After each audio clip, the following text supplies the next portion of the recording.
Okay. Okay.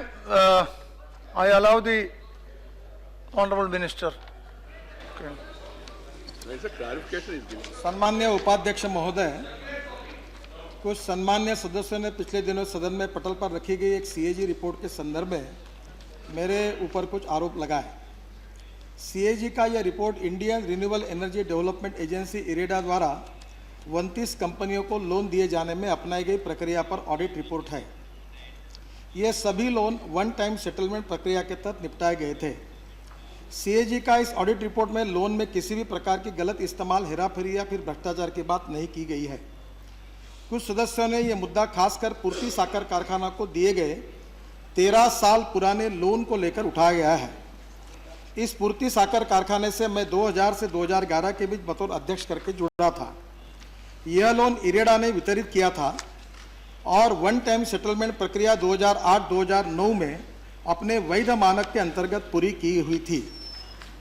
उस समय UPA सरकार थी और यूपीए सरकार के ही मंत्री थे। मैं यह भी बता दूं कि उस समय मैं न तो सांसद था, न ही भारत सरकार में किसी पद पर था, न बीजेपी का अध्यक्ष भी था। पूर्ति साकर कारखाना के अध्यक्ष पद से मैंने 2011 में भी इस्तीफा दे दिया है। तब से मैं इससे जुड़ा भी नहीं हूँ। हालांकि सीएजी द्वारा उठाए गए सभी सवालों का जवाब इरेडा को देना है, क्योंकि इरेडा के ऊपर सीएजी ने ऑब्जेक्शन लिया है। लेकिन सदन में कुछ माननीय सदस्यों ने व्यक्तिगत तौर पर मेरे खिलाफ 2008-2009 के बीच पूर्ति साकर कारखाने के खिलाफ आरोप लगाए हैं। इसलिए इससे संबंधित जानकारी के साथ मैं अपनी बात रखना चाहता हूं। इस विषय से संबंधित सभी दस्तावेज हमने पूर्ति साकर कारखाने से हासिल किए हैं, जिसे मैं सदन में साझा करना चाहता हूं। सभी कंपनियों के लोन का वन टाइम सेटलमेंट की वैध प्रक्रिया के तहत जो भारत सरकार और रिजर्व बैंक के धोरण है, उसके नीति के अनुसार इरेडा उस समय उन्होंने इसके बारे में निपटारा किया था। मैं और आपको एक बात बताना चाहता हूं कि मेरे अर्जी पर यह हुआ है, जिसकी कॉपी मैं आज आपको सौंपना चाहता हूं, और वो क्यों किया ये भी मैं आपको बता दूंगा। सभी ये प्रक्रिया में किसी भी लोन लेने वाले, यह कोई भ्रष्टाचार का मामला नहीं है। मैं आपसे अनुरोध करूंगा कि इस सभागृह में मैं बैठने के लिए तैयार हूं और जितने घंटे मुझे जितने सवाल पूछने सबका जवाब देने के लिए मैं तैयार हूं, क्योंकि मैंने कोई गलत काम नहीं किया। और आप इनको इतना समय दीजिए सर, जितना बोलना है उतना बोलना दीजिए, मुझे सवाल पूछे, राजनीतिक बात ना करें। मैं पूरे बात के सवालों के जवाब देने के लिए तैयार हूं। सर, यह ऑडिट रिपोर्ट में इरेडा ने जो प्रक्रिया अपनाई है उसमें कुछ खामियां और अनियमितताओं का आरोप है। इस पर इरेडा ने अपने स्पष्टीकरण उसी रिपोर्ट में दिए हैं। पूर्ति साकर कारखाने ने किसी भी प्रकार की अनियमितता नहीं की और न कि इरेडा के सामने गलत तथ्य रखे। ऑडिट रिपोर्ट में भी इस तरह का कोई आरोप पूर्ति साकर कारखाने के खिलाफ नहीं है। इस सदन के सम्मानीय सदस्य अविनाश पांडे, विजय दर्डा जी, माननीय शरद पवार साहब और प्रफुल्ल पटेल साहब मेरे को जानते हैं, और मैं ये गौरव के साथ कहूँगा कि जब जब मेरे ऊपर आरोप हुए तब इन सब लोगों ने मुझे सहानुभूति दी और मेरा सपोर्ट किया।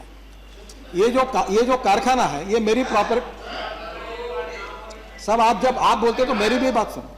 अध्यक्ष महोदय, ये कारखाना में मेरे केवल 4000 रुपए के शेयर है। ये कोऑपरेटिव, मैं पूरा सुनो और बाद में जो पूछना है पूछिए, मैं खुद जवाब दूंगा। इस कारखाने में 4000 किसान इसके मेंबर हैं और विदर्भ में किसान आत्महत्या कर रहे थे, इसलिए इसकी शुरुआत हुई।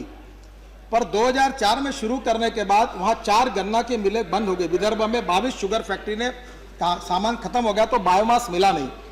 माननीय विपक्ष नेता ने कहा कि ये बायोगैस की फैक्ट्री, आपने भी कुछ कहा, ये इंटीग्रेटेड प्रोजेक्ट है। ये शुगर है, इथेनॉल है और पावर है।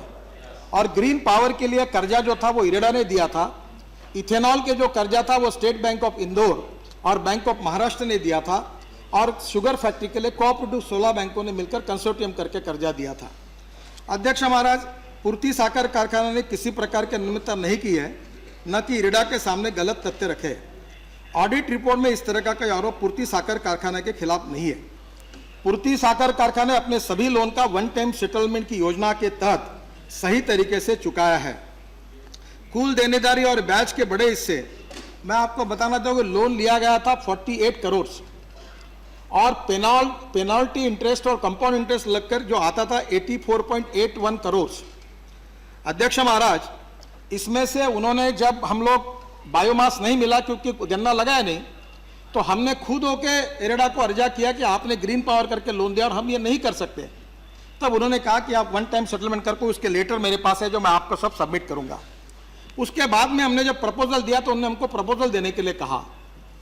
आखिरी में उन्होंने हमको 12.25% इंटरेस्ट लगाकर 84.81 करोड़ के तुलना में 72 करोड़ रुपए लेकर ओटीएस किया।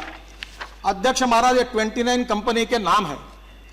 इसमें से 18 कंपनी ऐसी है कि जिन्होंने मुद्दल तक नहीं दिया, उनका ओटीएस हुआ है। 9 कंपनियां ऐसी है जिन्होंने बैच तक नहीं दिया है, और इन 32 कंपनियों में सबसे ज्यादा यानी 81% 12.25% से ब्याज देकर हमने ये कर्जा चुकाया।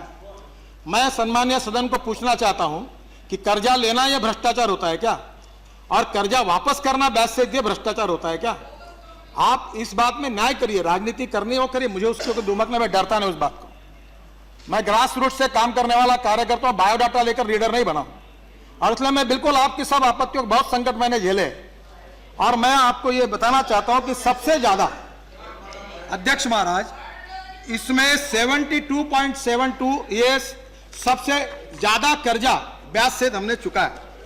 लोन की मूल राशि थी 46.63 करोड़ थी।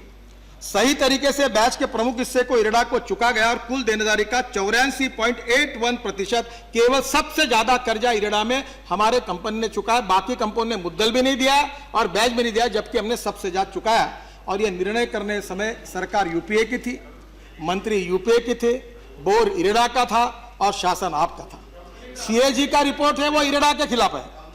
सीएजी का रिपोर्ट इरेडा के खिलाफ है। इरेडा ने उस समय अपारंपरिक ऊर्जा विभाग की कंपनी है, तो एक प्रकार से सीएजी का रिपोर्ट मेरे खिलाफ नहीं है, आपकी जो सरकार थी उस समय उस विभाग के खिलाफ है।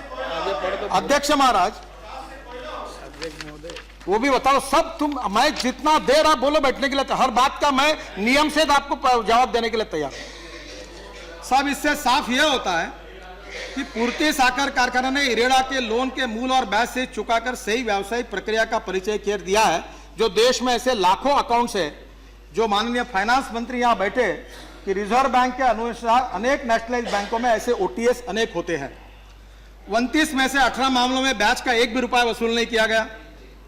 9 मामलों में मूल ऋण भी नहीं चुकाया गया। यह तुलना इस बात को साफ करती है कि इन सभी मामलों में कुल देनदारी का रिकवरी प्रतिशत पूर्ति साकर कारखाना का सबसे ऊपर है, हमसे कोई फेवर नहीं किया गया। सीएजी के ऑडिट रिपोर्ट पर इरेडा की प्रतिक्रिया भी सीएजी का रिपोर्ट का हिस्सा है, जिसमें कहा गया है कि इरेडा अपने लोन देने की प्रक्रिया के तहत खामियों को दूर करते हुए आवश्यक कार्रवाई करती है। इरेडा ने अपने जवाब में यह भी कहा कि वह सीएजी की टिप्पणियों से पूरी तरह सहमत नहीं है। पूर्ति साकर कारखाना ने साफ किया है कि उसने आईआरडीए के सभी दिशा निर्देश और नियमों का पालन किया है।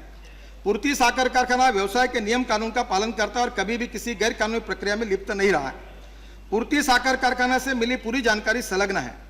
अंत में सदन में बताना चाहता हूं कि सीएजी रिपोर्ट में न कहीं मेरे ऊपर भ्रष्टाचार का कोई आरोप है, न ही मेरे खिलाफ प्रतिकूल टिप्पणी की गई है।